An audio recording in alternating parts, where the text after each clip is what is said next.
Stovu pie prāvesta Pītera Tumana kopā, kurš Dricanim ir velties 30 gadus. Šeit kolpoja no 1963. līdz 1993. gadam. Izroda 4. jūļa vakarā, uzmete skotu caurumainīm kormu jumtim, noturēja svātu mišu i čērēs pie draudzes saimistības sakortošanas. Pieredzis bija gona. Iztalsnā bija izceļs baznīcu. Saorganizējas vagona izkraušanu 10 minūtūs. Rugojūs izceļs pagaidu baznīcu, kura kolpoja līdz pat šai dīnai. 1947. gadā īcelts par Ludzas dekanu i Merkavos atsokt 1938. gadā nodagušos baznīcas celtnīcību. Par tū vojots, cīts, līdz porcelts, faktiski pazamunots omotā iz Dricanim, kur aizmirstis 30 gadu.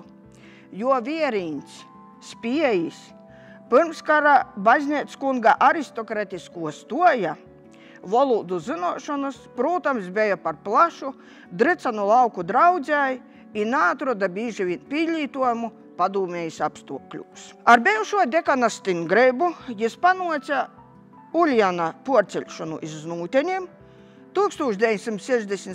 gadā porkrosoja baznīcas īšķīņi, 72. gadā veica kapitāla remontu, par ko aiz oltorim arī remontētoja atstoja savus zemis. 1969. gada 2. novembra vātrā, 2. stiprākos Latvijas viesturē, laikā Pīters Tumans uzkopja augšā iz jumta, aizšķēra un naļove šo bļakas jumtu nūraut, kā tas notika ar citu mākom.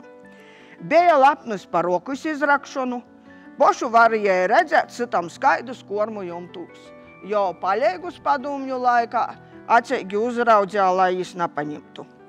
Vairokas reizes krosoja baznīcas orpusi, jumtu, sagodoja jaunas procesijas karūgus, neaizmiersa noturēt divkolpojumus par Gustavu Mantēfeli un iepriekšējiem baznīcas kungiem. Baznīcas kunga Pītera Tumana laikā Dricanūs bija veiskupa Zontaga vizitācija 1977. gadā. Un, kā tūreiz sacēja, pūļu un katoliskos aprindas arī sakarā ar Gustava Mantēveļa 150. dzimumdīnu uzlika arī tū centrālu pīminekli starp tāvu un moti. Mūža galos palika nespiecīgs, savorga, bet sagaidēja atmūdu, vēl paspēja pasvietēt sarkanboltu karūgu. Ir vienīgais Dricanūs baznīcas dorzā paglabots prāvests pēc 30 gūdam nūkolpotīm godim mūsu draudzē.